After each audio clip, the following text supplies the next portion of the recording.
looked out the window, and I said, that's what I'm supposed to be doing. I was almost in tears just looking, and I was like, there's a world out here that I'm supposed to be impacting, and I'm cooped up in this corporate building on the 12th floor. I don't really feel much purpose here. So I made the hard decision, but I don't regret it one bit to step out, get into the community, start contributing to my community. So I never saw myself as a career engineer, but I always saw myself as the people's engineer. Computer. From Bessemer to Boardrooms. Today, we are talking about what it really takes to lead, even without a technical title, project management, and non technical spaces. Welcome to the Forte Effect, where technology, creativity, and the future of work meet. I'm your host, Forte, also known as Instructor Forte. And this conversation, I will be talking to KC. So, welcome, KC. Thank you, Forte. I'm so happy to be here chatting with you today. That Thank you for having me. All right. Guess what, y'all? She is a Bessemer native. Bessemer. Let's go and break it down so the audience understand. We ain't playing no games, okay? This will not be edited out. It's Big Bessemer.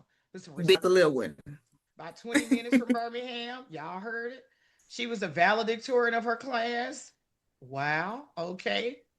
PMP, Senior Project Manager, City of Birmingham. But my favorite title, besides you being a mom and wife, is always former cheerleader. So thank you. Thank you so much for being here. So that is awesome. Now, Casey, we know that you are from Bessemer, Alabama. That population is about 26,000. I do have my notes here, so I'll be taking some notes. So, how did growing up there shape who you are today? Absolutely. Well, Forte, I really can't start this interview without offering a word of gratitude first and acknowledging the fact that I'm not just having a conversation with another podcast interviewer. This is a genuine friend. We got a lot of history.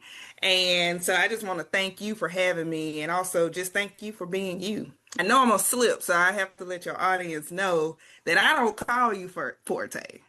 I call you coach because you used to be my cheer coach, and that term seems to have fit as our roles in each other's lives have evolved. So, thank you for having me. Yes, you're right. I grew up in Bessemer, Alabama.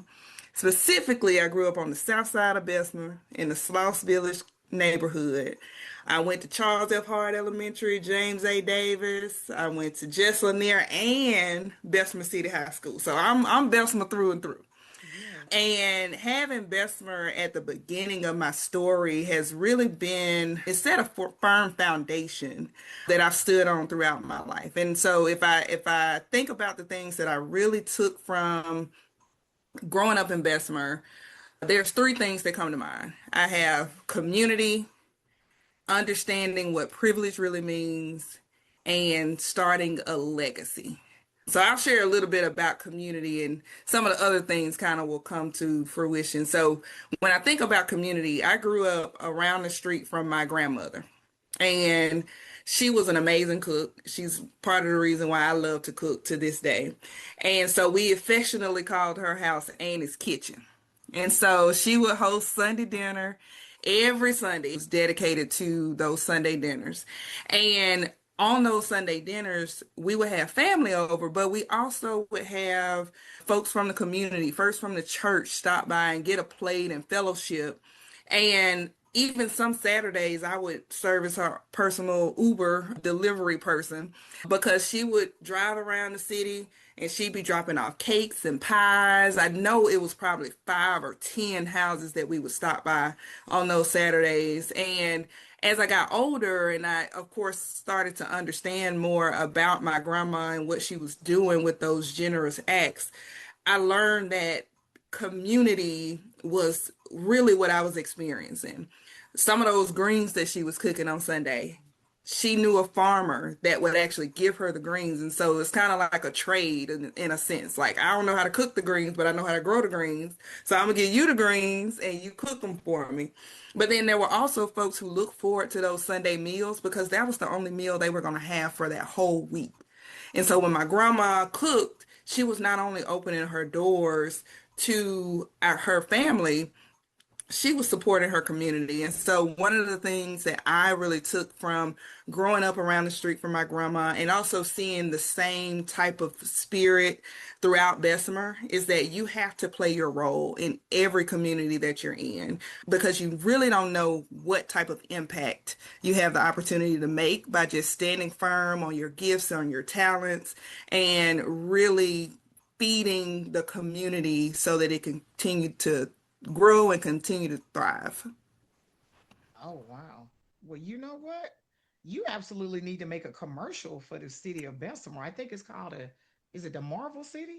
The Marva City, yes. You need to make a commercial. I'm going to send this to the city so that they can see this because, you know, yeah, I've never heard Bessemer described in that context and that shape, but why would I not think that it would come from you? Is evident and all the things I've seen you involved in, and it's just a joy to sit here and look at you during this conversation with somebody that I've known for a long time now. So thank you for that, and I definitely took notes and yeah, I'm excited about that. Now let's go back to you were valedictorian. You say you went to Jess Lanier because that's where I met you at, and you also attended Bessemer City High School. Now, were you all the first graduating class from Bessemer City High or not? We were. I spent 3.5 years at Just Lanier, and the other half was at Bessemer City High School. They moved us over the second half of my senior year. Oh wow. Okay. So you were the valedictorian at Bessemer City High School, the first graduating class. And now, what did that season teach you about discipline, leadership, and expectations early on? Yeah, absolutely. So when I thought about this, truthfully, in the moments, I didn't understand the lessons that my path to valedictorian taught me. I didn't really understand them truly until after college, but I would reflect on them every now and again, while I was in college. Just to give you a full picture, my senior year, I was cheer captain. I was also homecoming queen. I was our class treasurer. And the one thing that I always carried with me was this idea. So I was voted most likely to succeed, right? Okay. And I never really saw myself as popular or, anybody that would get those kind of accolades, but I always kind of stood firm. And if it was something that I wanted to go after, I went after it. And so one story that kind of comes to mind, the reason why I really didn't love the title of most likely to succeed, because I really felt like it was a mindset that I hoped all of my classmates had, right? I wanted everybody to succeed. And we all know that success had different definitions depending on the person. So I hated that superlative, but I appreciated my class for voting me as most likely to succeed. But one of the thoughts that kind of wraps up some of these lessons that I learned, I would often be sitting next to one of my classmates because we would always be in alphabetical order. Okay. And so when we were practicing for graduation, she and I had a real conversation. And she pretty much said, Katrina, I've been sitting next to you all these years. And you get all of these awards. You always winning stuff. You always doing things. And she was like, part of me kind of felt bad that I was always sitting next to you. And so I started trying to kind of comfort her because I didn't want her to feel that way. But then she kind of stopped me and she was like, but you know what? I also see that you apply yourself and you are dedicated to what all the things that you want to accomplish. And she was like, I really do feel like you deserved it. And Mm, so what that taught me was that being a leader isn't always what you intend for it to be, yes. but it can have a positive impact. And so she kind of left that conversation saying, I want my daughter to be like you. And I want your daughter to be like you because you are awesome. You are who you are, and your daughter is going to be awesome just based on the mom that you're going to be to her. And so, one of the lessons that I learned is that you just have to really be yourself, right? I never knew I was having that impact on my classmate. I never knew she was seeing me in that light, but me just being who I am inspired her to be a good mom, inspired her to be a better student. And even though she didn't get the reward that I got, she still was striving to be better.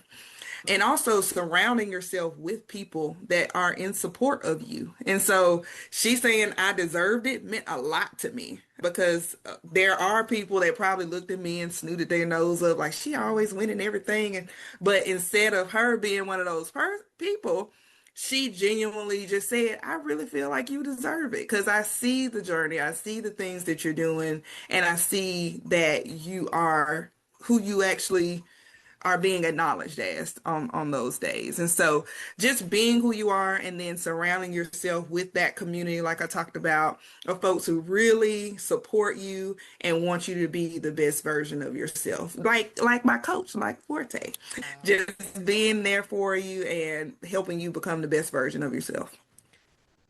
Wow. This is interesting because as your cheer coach, I saw the leadership then, but I particularly saw it after my season was up with the cheerleaders. And I'm like, okay, I'm not going to be the cheer coach next year. And I just reminded my husband that I was dating at the time. I said, you remember that cheerleader when I wasn't going to be the cheer coach anymore? She sent me an email that said, hey, I'm going to miss you or whatever it was. And I'm like, she was the only one that said, like, thank you. And I'm going to miss you.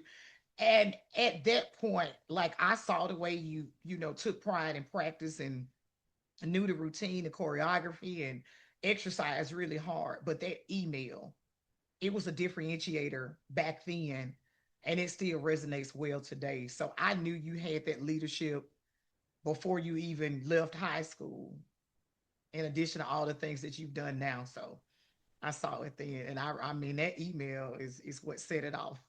Oh, well, I'm happy to hear that. Yeah, I, I honestly don't even remember the email Forte, but you talk about it a lot, and I'm you were glad I did thoughtful. that. Hey, yes, I'm glad I did that. I'm surprised I don't still have it. That's funny. I got to work on my receipts.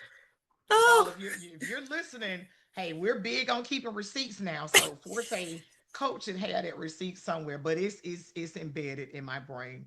So as we kind of go through some of your journey and look at your career path, we want to pay homage that you earned your degree from Tuskegee University, TU. There it is. you There it know? is.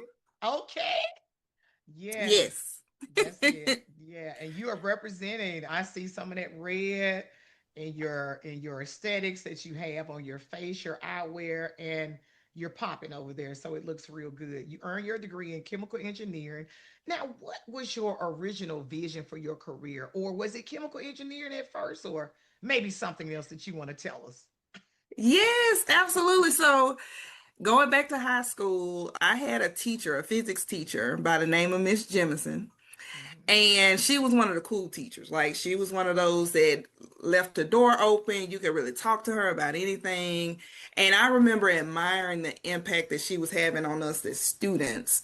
And when I found out that she got her bachelor's in chemical engineering, I started kind of thinking about like, okay, maybe there's something. And of course, I came up in the age of STEM anyway. So you were either going to be an engineer, you were going to be a doctor. Like these were the kind of careers that were put in front of us as like, these are the ones that you should choose from. And so I was good in math, I was good in science. So I was like, okay, engineering sounds good. So as you mentioned, I did pursue my chemical engineering degree from Tuskegee, and I graduated with that degree. But around my sophomore year of college, I started to feel a pull toward education and community work. And I considered actually changing my major to education. And I kind of kept Miss Jemison in the back of my head. I was like, I want to be that teacher. I want to be Mhm. out here doing things. And so I was on my way to actually change my major. And I figured it's probably a good idea for me to call my mama and let her know that this was about to happen in my life. Right. And so I called her and she said, you know what? She made a lot of sense. She said, you're doing well in your engineering program. And I want you to consider that you can teach as an engineer. You can teach with an engineering degree, Yes. i.e. Miss Jemison. She was definitely doing that. Hmm. But you can't be an engineer with a degree in education. And so I thought about that a little bit and I was like, okay, I probably should go ahead and push through and get this engineering degree. So I did. I pushed through, graduated. And so to kind of sum all that up, I never really saw myself as a career engineer. I saw myself graduating, of course, and I saw myself doing something. I kind of started talking about myself as the people's engineer, Okay. right? I started kind of saying that out loud amongst my friends and things like that. And when I tell you, I feel like that is literally what I'm doing. It's almost like I've honed my brain to be an engineer, Okay. but my heart has remained that of a servant. And I always want to apply my technical expertise, some of my gifts, my natural ways of my brain working to real world problems and having real world impact in the community that I can touch and see and feel. And I remember one of the pivotal moments in my career. I was working at Alabama Power, and from my office, I could see Parker High School. And at the time, Forte, you were working at Ed Foundation. I was volunteering, and I had volunteered at Parker. And one day, I just looked out the window and I said, that's what I'm supposed to be doing. I was almost in tears just looking, and I was like, there's a world out here that I'm supposed to be impacting, and I'm cooped up in this corporate building on the 12th floor. I don't really feel much purpose here. So I made the hard decision. It was a financially hard decision. It was a mentally hard decision, but I don't regret it one bit to step out, get into the community, start contributing to my community. So I never saw myself as a career engineer, but I always saw myself as the people's engineer. Wow. I like that analogy. I haven't heard that one. People often ask me sometimes, like, oh, your degree is in criminal justice. And I'm like, yeah, that's for another story. But criminal justice, crime and education are strong that people really don't Hmm. understand because if you don't have that foundation, you will most likely end up on the other side of the walls. And a lot of Yeah. people don't understand it. And I don't try to explain it. I just let them write their story and I go on about trying to help people. So you explained sitting on the 12th floor, Alabama Power, Parker High School, and then there was the Lincoln Building and the Ed Foundation. Do you think that was like your major transition or pivotal point that helped you reach program and project management, or is some other little buckets you need to unpack while we're in this part? Yeah, absolutely. I will say that is probably one of the biggest and best decisions I made to Okay. get closer to what I felt my purpose was in this world. And that was essential, not necessarily leaving Alabama Power. They're a great company, so Right. don't hear that.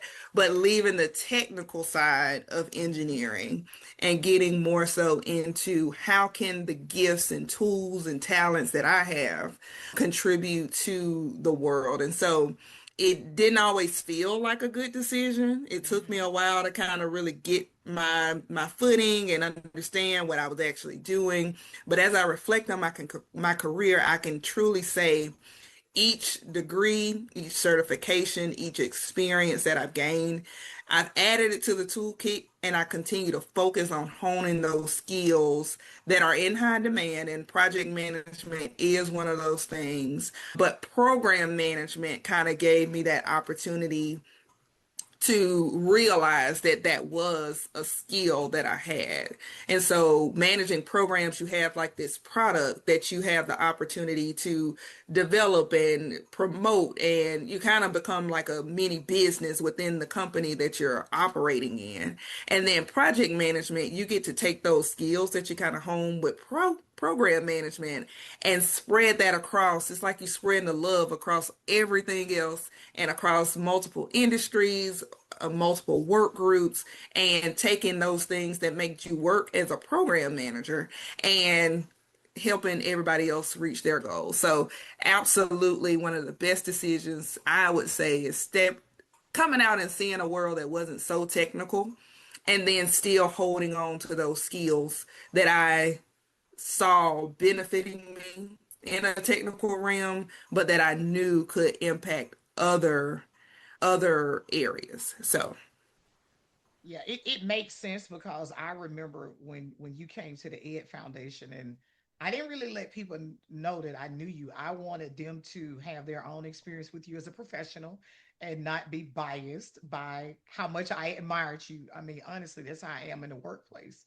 So to see the way that you moved and the processes that you introduced and with the different workflows, it was phenomenal. I mean, it was like I saw the engineer in you, and there were improvements. And I think it might have been one of the best projects that I think you wanted to lead, or I think you did your part of it. It was a technical writing guide to like what our jobs were and this step and that step. And I'm like, oh my gosh, who introduced that idea? None other than KC. Jeez, where did she come that's from? my jam. Right, that's my jam. I'm like, let's get it down on Exactly. paper. Let's make it work. Right, because you were able to use those skills that you had been working on and honing, and you came into a small nonprofit space. Because when people work in nonprofits, particularly a small nonprofit with fewer resources, we got to make the best of everything that we have. So you came and looked at leveraging that, and you were cleaning up some processes. And I got to see if I got that technical guide, or maybe it's filed on somebody else's drive. I said, where did she come from? I'm like, I know where she came from.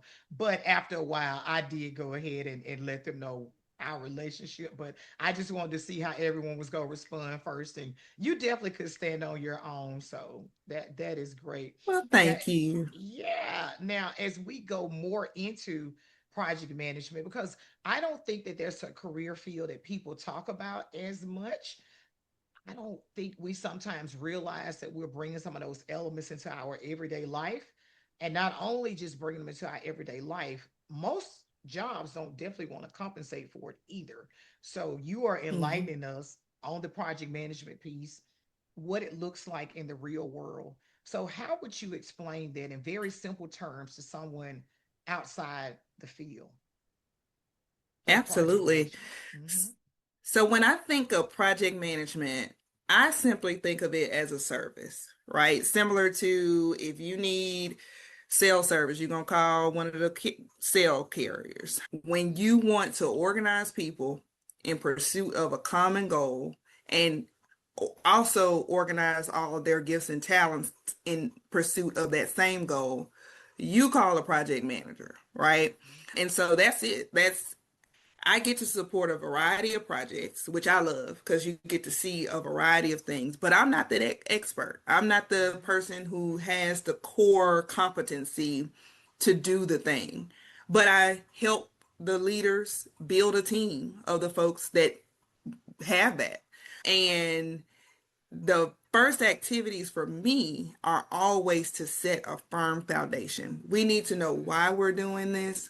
We need to know what goals we're going to set, and we need to understand what does it mean when we're done. Like, what are we in pursuit of? And then we can organize all the activities. We can use all the project management tools to assign tasks and make it all happen. But I always look at it as the ultimate act of service because what I've seen is that there are so many people with so much potential and with that little push that just says, hey, when are you able to get that to me?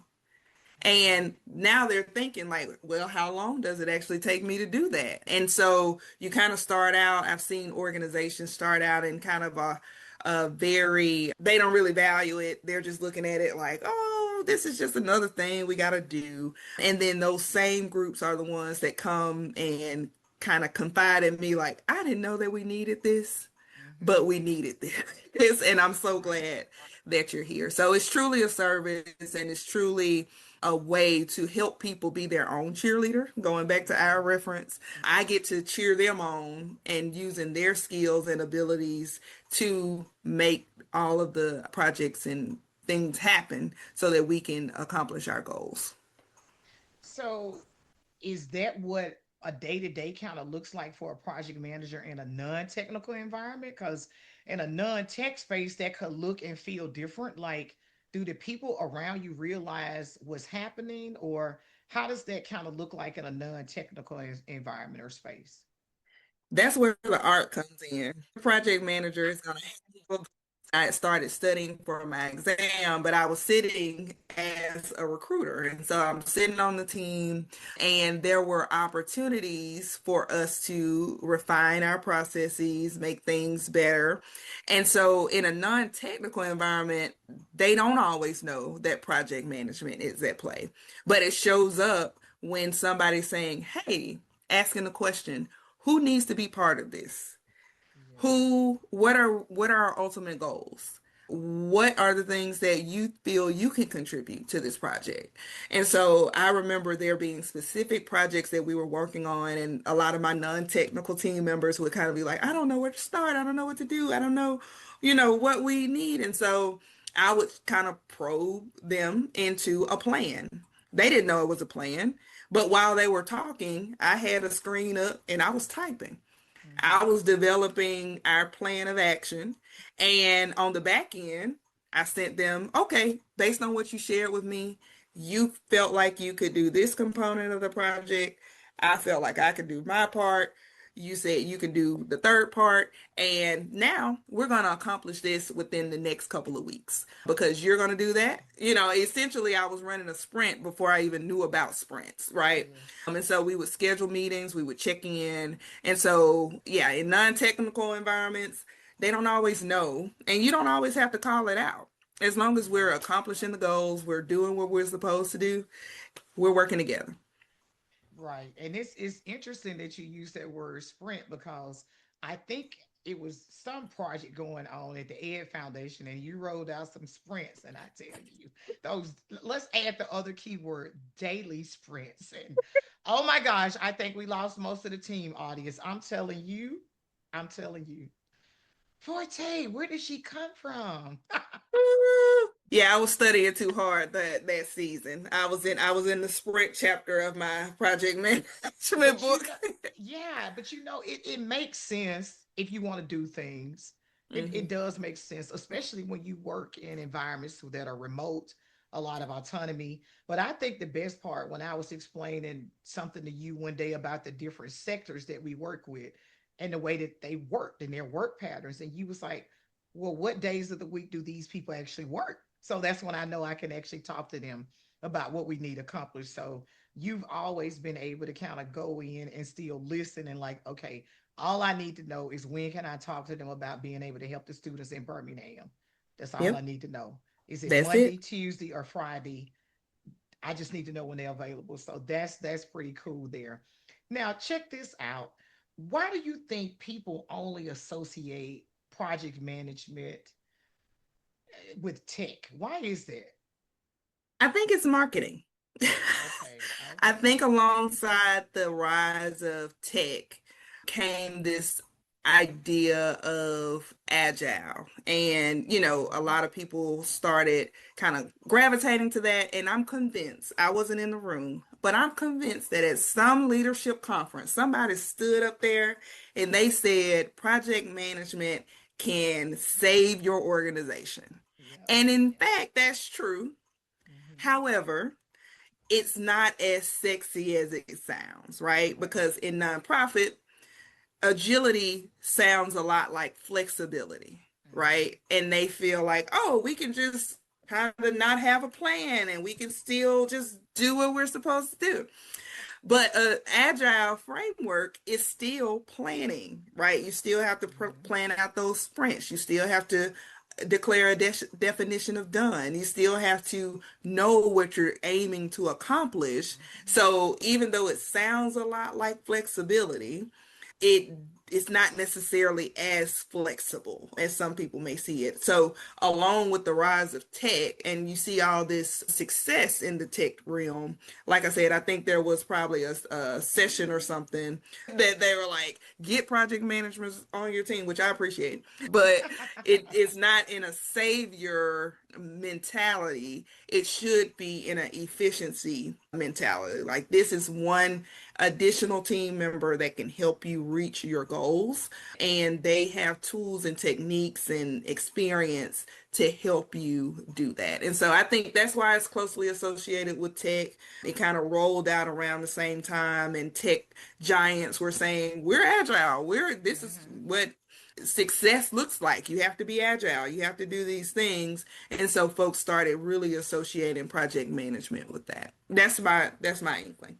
And you know what? And I will say that non-technical spaces, i.e., nonprofits, prepare us for those work environments even more. I got a short story. So in 2021, I actually took Agile Project Management with UAB. It was a scholarship through NC WIT. That's the National Council for Women in Technology. And they were awarding scholarships to women in Alabama and Michigan. I applied and I got one. And believe it or not, I'm in this class with highly technical people from all different industries. And they wanted us to have the sprints. And guess who they picked to be the scrum master? Me. I'm like, oh no, you do not want me to be the scrum master. I do not know what I'm doing. But this was the best part that I really enjoyed. We recorded the meeting, turned it in to the professor, but we had to report out fast. We had to tell it fast. But my most favorite part was the impediment. Like, what's hindering Mhm. you? What's the problem? What's the challenge? And I think when we're not in a technical space, we miss that so much. Mhm. So that was like one of my biggest takeaways. Of course, I always love people and improving things, but just to know why someone isn't reaching their goal and talking through it and making it be known. And sometimes we're just not that accountable. So Yes. yeah, Yes. that's And that's accountability is the big word, Forte. That is, if people wanted to be held accountable, mm-hmm. project management would be a breeze. But I'll leave Yeah. that where it is. Okay, all right. So if we scratch off accountability, I got my little paper here. So let's just say top skills. What do you think the top skills are needed for someone to be successful in project management without a technical background? We'll just forget about accountability for now because that's a big one. Absolutely. So, organization, definitely. You have to be able to manage a load of projects, and everybody's looking at you asking, when is this due? And you have to be able to organize yourself. There is a level of tech aptitude that is needed because so many project management tools are coming out, and you have to be ready to leverage those tools or develop tools on your own. Most likely that's going to involve some level of technology. So being somewhat aware and willing to learn technology. And then the last thing is just being a lifelong learner. I subscribe to project management podcast similar to the Forte Effect, but they talk about project management.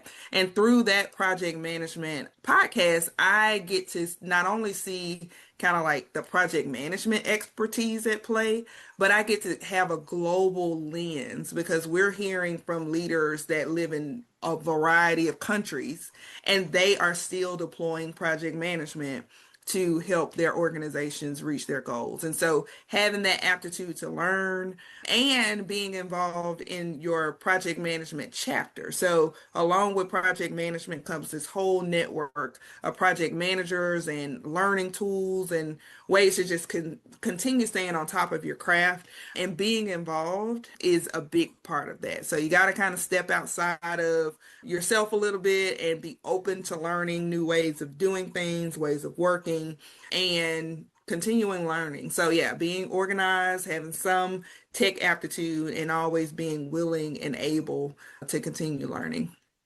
Okay. That sounds good. Those are the top skills. I particularly love the lifelong learner part.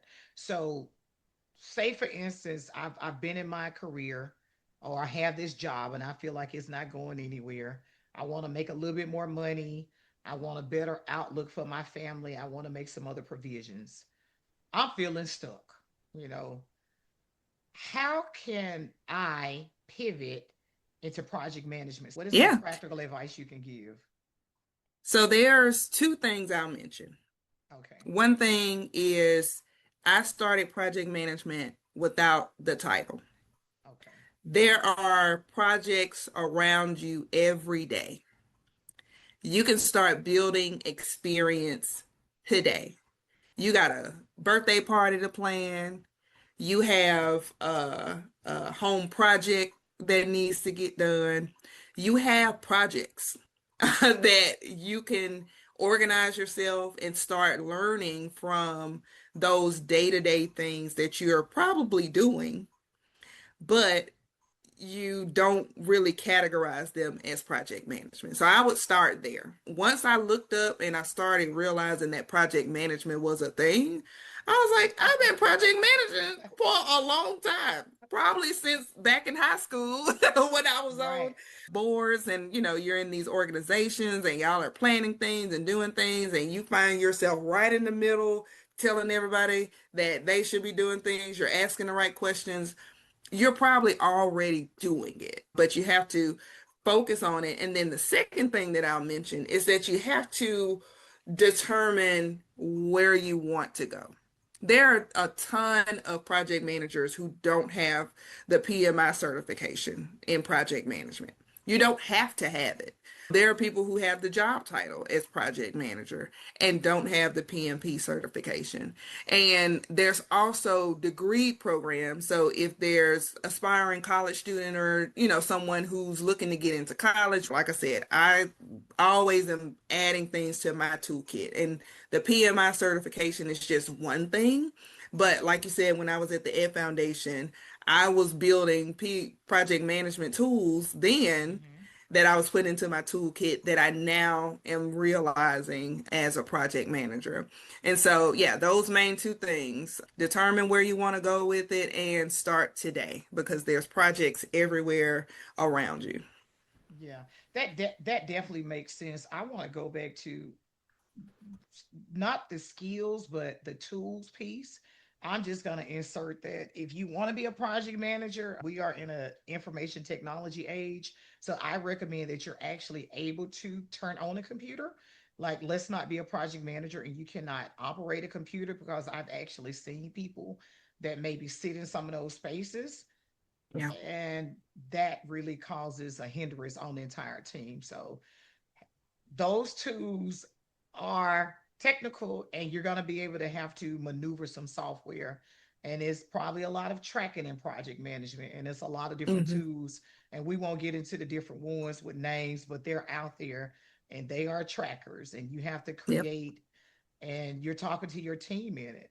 So are there ways that people could get involved locally, like if you're in the Birmingham area? Are there any support or resources out here? Absolutely. So we have a local project management chapter. It's with the PMIs for the Central Alabama area, and you do not have to have a certification to be a member.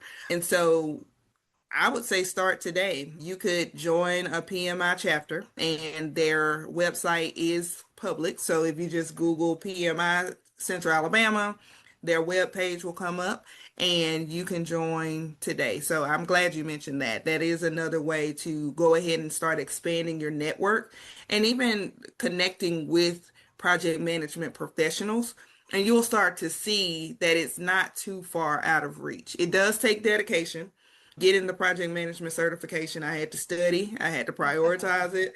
I failed the first time, but I Hmm. kept going and I continued to study. And the next opportunity I had to have support for taking the test again, Hmm. I jumped on it and I was able to pass. And so having that network of folks around you can definitely give you some insights to help you with studying. But once you develop that plan, see it through. Yeah, that sounds good. So How important is that certification versus like your real world experience? What's the trade off here?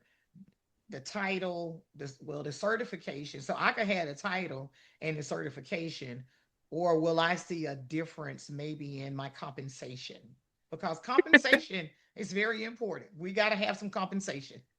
Yeah, absolutely. So I will say, since I've gotten the PMP, the little three letters behind my name, I have noticed that people recognize the profession a little bit differently than Okay. prior to that. I didn't have a project management title, but I was doing the work. And so I will say there is some value in having the certification.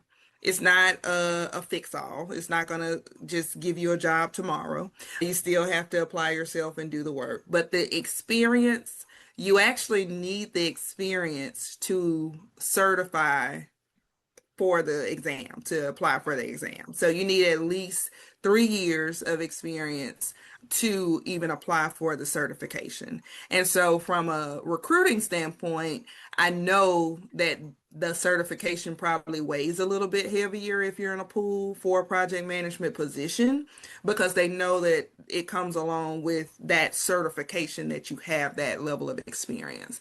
But the experience is invaluable. I would probably put that number one because the more you do and the more you kind of align that with the frameworks that you'll learn about, you'll find two things. One thing, some of this stuff rocket science, especially if you're kind of a type A personality and you're already thinking these things and you're able to pair that with some research and some frameworks and tools to help you really articulate what you've already been thinking, but you felt like it was too harsh to say, or you didn't really have the tools to bring them into the real world. So that's the one thing. And then the second thing I'll say is that these frameworks are ever evolving. And so you could have learned about project management. In fact, when I studied the first time, they had a whole nother, they call the book the PMBOK.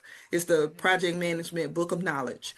They had two versions after that between the Oh, five wow. to 6 years that I took the test the first time. So I had to get a whole nother PMBOK. And then they shifted the test a little bit to not be as technical and focus on the project management process. They started to evolve even the format of the test and everything. And so I would say just keep at it. Oh, wow. That is good. So as we move much further now, and you've been working now for a while. How many years has it been your professional career? Ooh, Lord, Forte, that math. I don't know. So I actually started working early. I started as an intern in engineering. I've worked as early as 2011. So solidly 15 years I've been in the workforce. Wow, because you graduated from high school. Let's put it where everybody can understand it on the Forte effect. When we talk about the future of work, how we start not really being recession proof, but it kind of is what it is. Because when you start work early, because I started early at UAB as a freshman. So what year did you graduate from high school? I graduated from high school in 2010. All right, 2010. Let's make the math real simple. So you started interning and In what year? 2011. And 2011. So you barely a year in college and your feet are Mhm. already on the ground. Okay. Yep. So that's where those real world experiences really help and matter. And big salutes to you for going to Tuskegee and thinking ahead with where it could have you at today. So you've now worked across corporate, nonprofit, government. What differences do you kind of see about how work gets done? What does that look like? Yeah, so I really feel like that diversity of industry that I've worked in Mhm. has proven to be my superpower. Okay. Because working across multiple industries from grassroots and startup organizations with three staff members to Fortune 500 companies with thousands of employees, one thing that they all have in common is that they're all going to have unique challenges based on the size, based on the maturity, and across all of it, Challenges have always been a thing, right? And so in project management, there's a triangle that I love. I think it makes so much sense. The first one is quality, the second one is time, and the third one is cost. You can't have all three. It's Mhm. very few projects that you're going to have all three, meaning if you want something high quality and you want something that's going to be quick, it's probably going to cost you a lot of money, right? If you want something quick and you want something to be cheap, it's probably going to suffer in quality, right?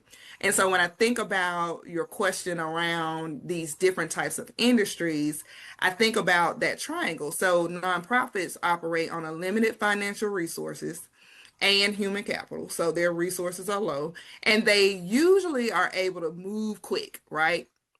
But because of that, sometimes their quality suffers, Mhm. right?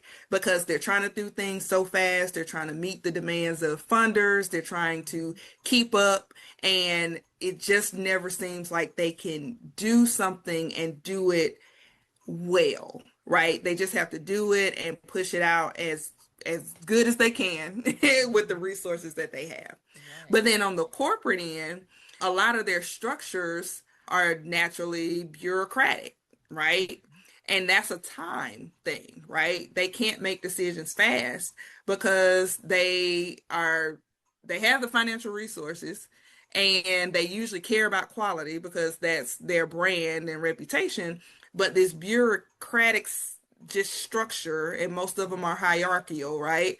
Yeah. The decisions have to go through so many layers. You have to consider so many internal processes. And so the timing, like on many of my projects, if you have a large corporation, you almost know that those decisions are not going to get made quickly because they have to consider if you're saying you're going to create a flyer, their PR or external affairs team needs to see it because they need to make sure that their brand is going to be within guidelines and all those things. So something as simple as making a flyer that you thought you were going to pop in Canva, you're going to put their logo on there and it was going to be done becomes a thing because they're really intentional about the quality of their brand and their reputation, but they have the finances, so in their triangle, finances are high, they got that, the quality is always going to be high, but the time, you're Mhm. always almost always gonna be lagging a little bit. But then in government, I'm still new to this. I Mhm. started with the city in January, and so Okay. what I've learned so far is that it kind of fluctuates because Okay. government is kind of central to community, but they have a similar structure depending on the size of your city. And in Mhm. Birmingham, we're kind of on the up and up. We're a little bit larger than some cities, but you have to consider the political landscape. And so sometimes you may be in an environment where you have the resources and you have the time and you can do the quality. You may have what you need to do all those things, but in another environment, you may not have any of those. And so Right. you're Right. stuck. And so that's kind of how I see it. All of them have their own unique challenges based on where they're situated on a project or where they're situated in the landscape and ecosystem of industry. But as long as you have the right team, as long as you have the right people, as long as you're working with honest and genuine people, you usually figure out a way to make it all work. Yeah, that's interesting because when you talked about the pieces of that triangle that you love in project management with the time, cost, and quality, I drew me a little triangle on my paper. I made an equilateral triangle, but that's not the right triangle to have. No, that's So, it. That's it. It's yeah, usually yeah, equilateral. but yeah, it's equilateral, all right. I mean, I might have the cost over here, the time here, and the quality. So it might be an isosceles depending on where you at. So anyway, but That's true. but you're right because I think about even my small hometown, Aliceville, and I heard the mayor discussing a project. Aliceville has maybe 2,000 people. A building is going to be built, a new foundation, and it's going to take like 4 years or five. And I'm like, wow. And some projects have taken like 10 years. So I'm going to have to remember that. And Yeah. that's a way for us to kind of think about patience. Now, I'm excited. I'm not feeling stuck. I'm starting to go to these PMP classes, PMI with my local chapter. How do I start to lead people when I don't have the title and I want to try to deliver results? How do you get that confidence? Like, how do you do it? So I reflect on a conversation that I had with a former colleague, and we were on a project, and I was kind of scanning the table, and it was a mixture of nonprofit and corporate representatives at the table, and a lot of the corporate folks were saying the things, doing the things, and a lot of my team members were kind of shying away, right? They would just kind of lean back in their seat. Mm-hmm. And I would debrief with them after and just kind of see how did they feel about the meeting and, what did they think. And they would have so many opinions. Mm-hmm. They would kind of recap and like, I don't know what they meant by this and I don't know. And I started to kind of encourage them. I said, y'all need to lock in, right? I think the biggest form of leadership is being present in the moment, taking in every single thing. And of course, you're not going to understand everything, and you may not be able to ask every question, but you have to try. Right. You have to lock in, you have to lean in and seek understanding of what's happening. Because, and specifically, one of my pieces of advice was that sometimes your position and what you represent is at the table, but you're not bringing it to the table. Meaning, Casey and all that I am and all that I represent, Bessemer, Tuskegee, Black woman, engineer, project manager. I'm sitting at this table and I'm letting conversation fly. And when we leave, they can say, well, somebody from Bessemer was there. Mm. Somebody from Tuskegee was there. Somebody in project management was there. Right. And they use that sometimes as an excuse to say, we considered that perspective. Right. And so, in order to really be a leader, regardless of your title, you have to lean in and you have to be present and you have to say the things that you feel matter. You have to clarify the things that you don't understand. And you have to truly care about the end result of what is happening at each table that you're at. So that's what I would say. Start with leaning in. You'll learn more. You'll start to get attention, even though you don't have the title. Some of the questions that you ask may pique someone's interest and like, oh, they're really paying attention and they're really understanding what's happening here. And so, yes, lean in, regardless of your title. If you're at the table, you deserve to be there. And Mm-hmm. so you have to fill up the seat with all that you are.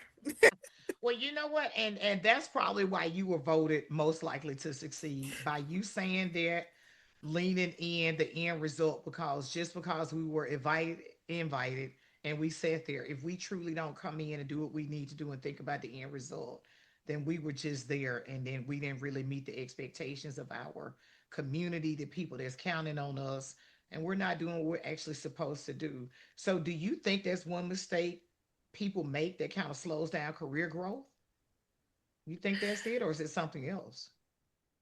That's part of it. But if I had to Okay. say one thing, one mistake that people make, and I mean this in the sense of opportunity, right? Okay. Because what I'm about to say does not apply to any other relationship or anything. Just when you're presented with new opportunity, I can count probably on one, two fingers how many times I've said outright the word no. I think there's so much in media right now that is encouraging folks to resist and to step back and say no and all these things. And yes, in some spaces that is qualified. Like I said, I'm talking about new opportunity, right? I'm not Mm-hmm. talking about consenting and all that. Yes, use the word no in those sense. But when it comes to considering new opportunity, there's always something to learn. And I feel like we're in a climate where people are being heavily influenced by people that they never will meet, that they don't know, who could be living in their mom's basement, giving you career advice and telling you to say no to your boss, but say yes to this product that I'm getting money to tell you to click my link and go get, right? And so I think we have to be intentional about what we really want, right? And let our no's be very intentional, right? They shouldn't be easy. They shouldn't be the first thought, right? We should lead with understanding. We should lead with possibility, and we should lead with a spirit of trying to get as close to yes as we can, right? And so if you're presented with a new opportunity, don't think of the reasons why you shouldn't take it. Start with the reasons why you should. And then if it ends up that it may not be the best opportunity for you, find somebody to replace in that spot, right? Because you probably can think of three, four people that would probably be better for that opportunity than you. And so instead of saying no, you're saying that may not be the best opportunity for me, but I have a substitute. And that is being a solution oriented person that is not only just trying to reject somebody or reject an opportunity or reject a notion or reject anything. You're still trying to contribute and you're trying to help that person reach their goal. So I think the word no and this spirit of rejection is one thing that's tanking careers every day. Oh wow. You know what? I've never heard it described like that, but what I will say, I do think that there is a great emphasis with the media with exactly what you said. And I will say here on the Forte Effect, we have a trusted space, and people that come on here and the conversations that we have, they're trusted leaders, they're trusted people. And that's why we're talking to you to learn from you. I mean, you have us all in the project management notes. I mean, you are doing an awesome job. And I hope that the audience from all over, so guys and girls, make sure that you leave it in the comments what you've learned. I mean, she was a class valedictorian for a reason, but not only that, there were other areas throughout school that she led in. So it's not just I understand the books. I was also willing to give a helping hand. That's being a part of student government. That's being active at Tuskegee, and who knows, she might have been involved with other things throughout the school, and we won't get into all that. We'll catch up with that maybe a little bit later. So let's go to the human side and see can we have a little fun. And I don't know, could we treat it like a rapid fire? I never done rapid fire. So we gonna see Let's what we do it. can do.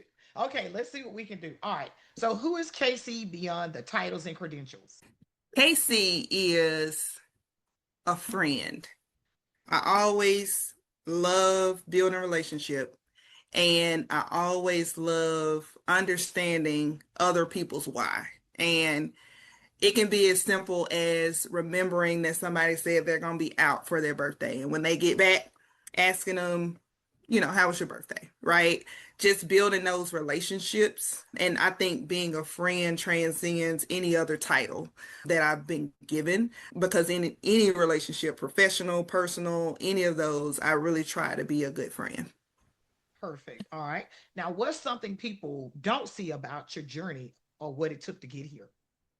Oh, so I think out externally, I present as a very meticulous type A person, but they do not see the nights and days where I may sit in my car and I cry because I had to make a hard decision. They don't see the person who really cares so much about the outcome of things that I'm doing things in the background that I'll never mention to help somebody else accomplish their goals. So that emotional side of me doesn't really find its way out, because I'm kind of protective of it because I kind of feel like people will take advantage of me.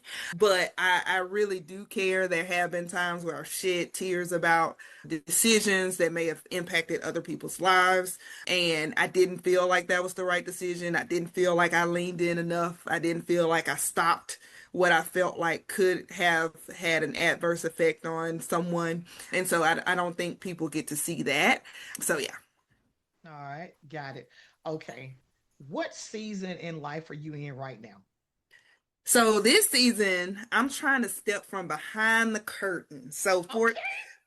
Coach, you helping me get from around the curtain even with this interview today. I've always loved being in the background because I love pushing other people forward and saying, you get in front of that thing, you talk about it, I'll give you everything you need to present in the best way. But recently I've seen where I may need to step to the front because I have a story, I have a testimony, and I have gifts to share with the world. And so I'm kind of in that season. I have a few projects that I'm cooking up that'll help me get out there. But yeah, I'm coming from behind the curtain. All right. Okay. All right. We're moving through because I know someone is probably looking for you in your house, or one, two, three, maybe two or three people. All right. As a wife and mom of two, how do you approach balancing priorities? How do you approach this stuff? So I think project management was probably first in my home with managing multiple children and a husband that's working. And so being organized, we have a family calendar that we put important dates on.